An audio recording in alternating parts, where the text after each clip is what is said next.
Oke, baik Pak. Saya akan tanyakan pertanyaan pertama. Apa pemahaman Bapak sebagai akademisi tentang moderasi beragama, Pak? Ya, moderasi beragama itu adalah cara pandang kita tentang bagaimana beragama secara moderat, ya, tidak beragama secara radikal. Yang moderasi beragama itu adalah sebuah yang saya pahami bahwa kita beragama itu adalah kita berada di pertengahan, bukan kiri, ya, bukan juga kanan. Ya, artinya apa? Bahwa kita beragama secara sederhana, ya. Beragama secara sederhana. Sederhana dalam arti ya tidak terlalu ekstrim dan tidak terlalu radikal, ya. Itu yang saya paham. Oke Pak, bagaimana konsep ini dipahami di kalangan akademisi? Ya, konsep ini ya belum merata di kalangan akademisi. Ya, akademisi sebagian besar, di kalangan akademisi itu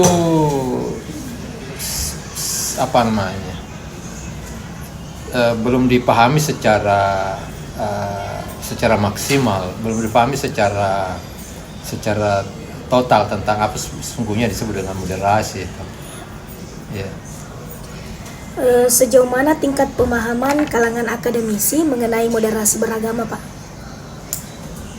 Maksudnya sejauh mana? Seulang ya Pak. Sejauh mana tingkat pemahaman kalangan akademisi mengenai moderasi beragama? Ya, seperti tadi yang saya katakan bahwa teman-teman dalam memahami yang moderasi beragama itu ibaratnya belum sampai kepada titik puncak itu, karena selama ini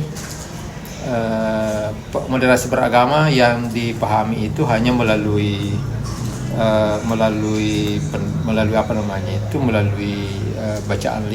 bacaan, belum melalui yang disebut dengan pelatihan. Ya. Baik, apakah menurut Bapak ada kebutuhan untuk meningkatkan pemahaman ini di kalangan akademisi, Pak? Iya, itu perlu teman-teman itu mendapatkan yang disebut dengan pemahaman, apalagi yang disebut dengan pelatihan untuk moderasi beragama, ya, supaya moderasi beragama itu konsep moderasi beragama itu tidak salah dalam pemaknaannya. Dan bagaimana Bapak melihat kolaborasi antara institusi keagamaan dan pemerintah dalam moderasi beragama, Pak? Ya, berjalan dengan baik. Apakah situasi keagamaan cukup aktif berkolaborasi, Pak, saat ini? Apakah institusi keagamaan cukup aktif berkolaborasi? Berkolaborasi dengan? Berkolaborasi saya di sini, Pak. Iya, Pak. Iya. Mestinya kan kalau dia berkolaborasi dengan siapa? Yang institusi keagamaan kan seperti YAIN, seperti pendidikan, lembaga-lembaga pendidikan Islam, ya, seperti organisasi-organisasi Islam itu berkolaborasi dengan lembaga-lembaga yang lain, ya, dengan organisasi-organisasi yang lain,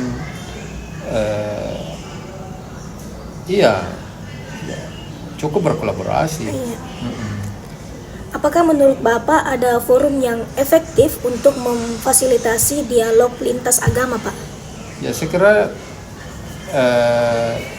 di negara kita ini atau di wilayah kita ini ada forum yang resmi, itu namanya FKUB. Ya, forum FKUB itu forum komunikasi lintas umat beragama. Ya, itu forum yang paling resmi, ya, untuk memfasilitasi yang disebut dengan dialog umat beragama. Bagaimana pengaruh forum ini terhadap toleransi, Pak? Ya, sangat berpengaruh. Jadi menurut Bapak, apakah peran dari dai atau tokoh agama? Saya ulangi, Pak. Menurut Bapak, apakah peran dai atau tokoh agama saja cukup untuk membangun moderasi beragama, Pak? Oh, enggak. Iya, ya tidak cukup hanya dai itu, ya untuk membangun yang disebut moderasi beragama. Ya, itu perlu dilibatkan yang disebut dengan masyarakat, perlu yang disebut melibatkan yang disebut dengan unsur pemerintah, perlu melibatkan. Ya, saya kira semua elemen di masyarakat itu untuk dilibatkan. Mengapa perlu melibatkan berbagai stakeholder lain, Pak? Iya, ini untuk saling memahami ya, untuk saling kerjasama, untuk saling menunjang, ya itu. Bagaimana budaya Sipakatau dan Sipakalebi di Parepare dapat berkontribusi pada moderasi beragama, Pak? Iya, Sipakatau, Sipakalebi itu ya sebenarnya konsep ini sangat bagus ya. Sipakatau, Sipakalebi dalam membangun moderasi beragama. Ini konsep sangat bagus. Cuma masalahnya adalah apakah konsep ini sudah terimplementasi untuk membangun yang disebut dengan moderasi beragama. Nah itu. Kalau secara konseptual Sipakatau, Sipakalebi sangat bagus karena itulah sesungguhnya yang diinginkan dalam moderasi beragama itu yang disebut dengan pemahaman budaya, yang memahami budaya. Cuma adalah ini jangan hanya sebatas konsep, tapi itu perlu untuk diimplementasikan. Ya. Apakah nilai ini terintegrasi dalam pendidikan atau penelitian terkait, Pak? Iya, itu terintegrasi, sangat terintegrasi. Dan apakah bagaimana Bapak melihat potensi budaya Rembu Solo atau Rembu Tuka, Tongkonan dan Alu Tudolo, iya, dalam mendukung moderasi beragama di Tanah Toraja, Pak? Ya, itu sangat mendukung moderasi beragama. Yang penting adalah itu konsep yang dimiliki oleh orang Toraja itu dipahami juga oleh antar umat beragama, ya, tentang apa yang disebut dengan Alu Tudolo, apa yang disebut dengan Rembu Solo. Yang jelasnya bahwa antar umat beragama Islam, Nasrani atau masyarakat Toraja yang primitif itu ya saling bersinergi ya dalam melaksanakan upacara adat ini. Ya artinya bahwa saling bersinergi itu ya mereka memberikan pemahaman kepada orang-orang yang non Toraja dan orang-orang Islam juga. Ini barangkali bagus untuk diajak untuk pelaksanaan acara-acara ini supaya kedua-duanya saling memberikan pemahaman. Ya, jadi bagaimana nilai budaya ini dikonsumsikan dalam konteks akademis, Pak? Coba diulangi. Bagaimana nilai budaya ini dikomunikasikan dalam konteks akademis, Pak? Budaya tadi. Iya, dikomunikasikan. Iya. Maksudnya dikomunikasikan. Kalau dikomunikasikan dalam artian bahwa itu disampaikan, itu disosialisasikan, ya penting untuk disosialisasikan. Karena saya sendiri itu pernah melakukan penelitian terkait dengan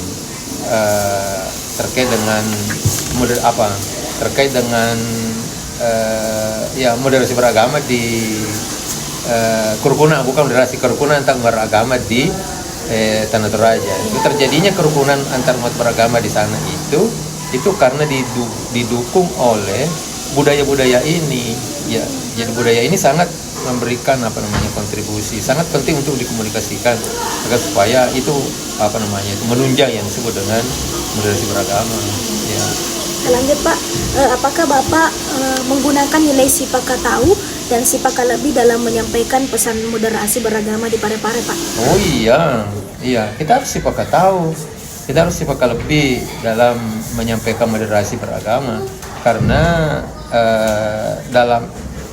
dalam moderasi beragama itu mencakup yang disebut dengan sistem budaya. Nah, makanya prinsip-prinsip budaya itu Sipakalebi, Sipakatau itu sangat penting dalam rangka mensosialisasikan moderasi beragama. Bagaimana kedua nilai ini membantu memperkuat pesan moderasi, Pak? Nah, yang mana itu? Yang tadi kedua nilai yang mana? Nilai Sipakatau dan Sipakalebi. Bagaimana kedua? Memperkuat pesan moderasi, Pak. Kalau nilai bagaimana nilai keduanya? Iya, Iya, bagaimana nilai kedua ini membantu? membantu memperkuat pesan moderasi. Sangat membantu. Ya, sangat membantu itu. Iya. Apakah kekuatan dai dianggap cukup dalam mendukung moderasi atau diperlukan peran stakeholder lainnya, Pak? Diperlukan peran stakeholder, bukan cuma dalam dalam mengkampanyekan, dalam sosialisasikan moderasi agama hanya tujuannya hanya di pesanan kuliah dai, tapi itu perlu ada namanya kerjasama dari berbagai macam stakeholder itu. Ya. Bagaimana pendapat Bapak mengenai keputusan MUI yang mengharamkan salam lintas agama, Pak? Saya tidak mau jawab itu. Oh, iya. Iya, kita lanjut selanjutnya, Pak. Bagaimana pendapat NU terkait salam lintas agama dalam konteks moderasi beragama, Pak?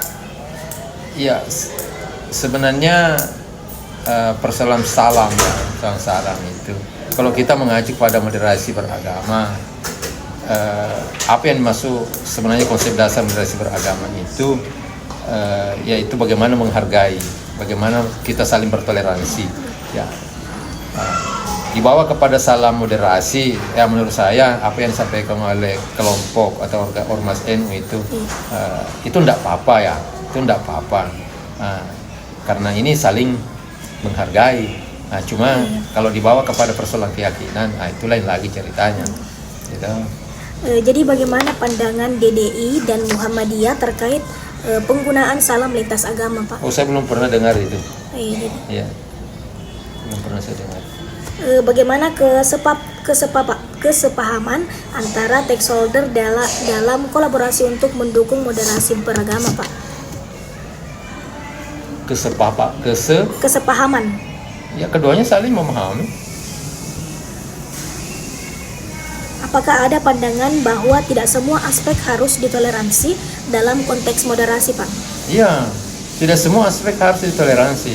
Itu kalau persoalan keyakinan itu tidak boleh ditoleransi itu. Iya. Dan bagaimana Islam dipahami dalam konteks bahwa tidak semua hal bisa dimoderasi, Pak? Bagaimana Islam dipahami dalam konteks bahwa tidak semua hal bisa dimoderasi, Pak? Pemahaman Islam. Iya, seperti tadi saya sampaikan bahwa dalam ajaran Islam itu kan Islam itu terdiri pada akidah, syariah dan muamalah. Ya, yang tidak boleh dimoderasi itu adalah persoalan akidah. Ya, tapi dalam persoalan muamalah atau persoalan akhlak itu bisa saja ditoleransi itu. Ya. Seberapa baik pemahaman opini leader terhadap konsep moderasi beragama, Pak? Cuma itu saya masih bercabang itu karena leader, siapa yang dimaksud leader di situ? Iya. Siapa yang dimaksud leader? Kan leader itu adalah pemimpin. Iya. Ya, siapa di situ? Ya. Saya tidak menjawab. Apakah stakeholder lain berperan sebagai opini leader dalam konteks moderasi beragama? Ya, saya juga tidak jawab. Bagaimana peran key informan sebagai opinion leader dalam memperkuat moderasi beragama, Pak? Siapa itu yang dimaksud? Saya tidak jelas juga itu. Itu yang tidak menjawab Bapak, Titi saja. Saya minta yang mana nanti.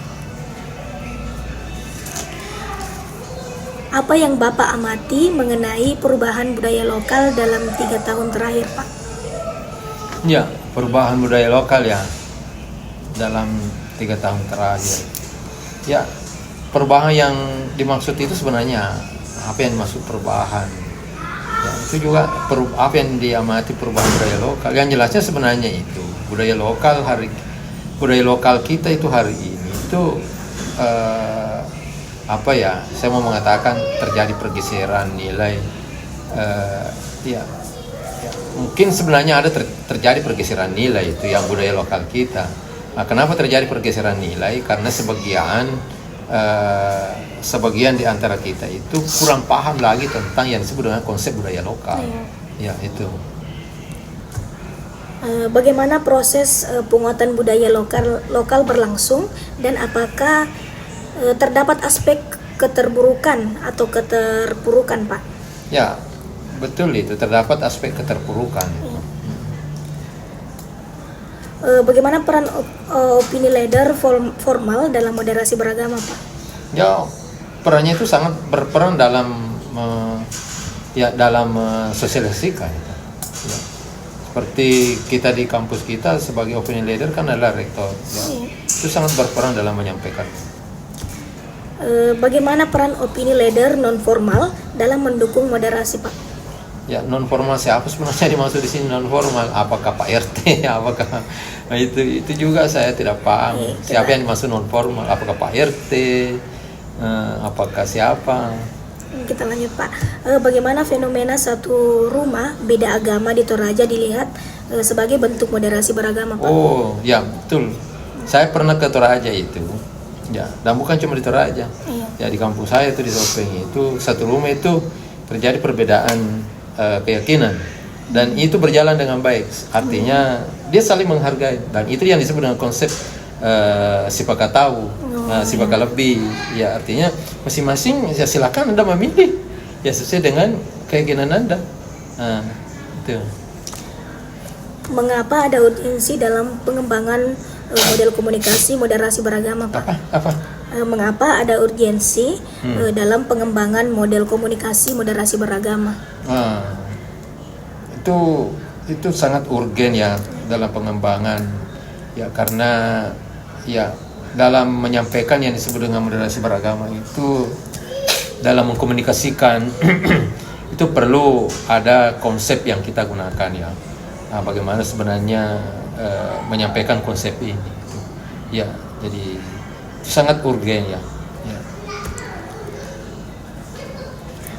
Bagaimana model komunikasi terkait dengan moderasi beragama secara langsung, Pak?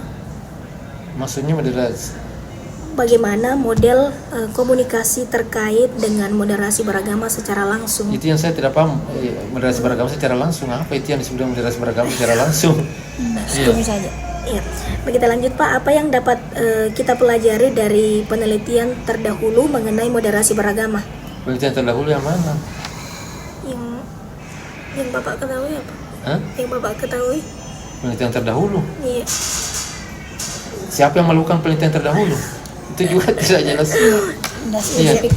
Bagaimana model komunikasi berhasil atau tidak berhasil dalam menangani krisis di Parepare, Pak? Coba diulangi. Bagaimana model komunikasi berhasil atau tidak berhasil dalam menangani krisis di Parepare? Ya, komunikasi sesungguhnya yang harus digunakan itu kita harus menggunakan komunikasi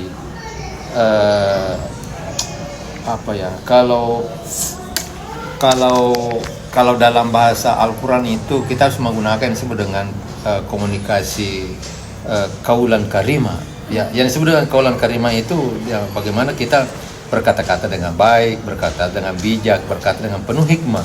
Jangan berkomunikasi dengan menggunakan kaulan syadida, itu menggunakan penyampaian-penyampaian yang sangat keras. Ya, jadi kita harus menyampaikan dengan sifat kalbinya itu. Ya, Ya, itu yang harus digunakan. Terima kasih, Pak, sudah menjawab pertanyaan saya.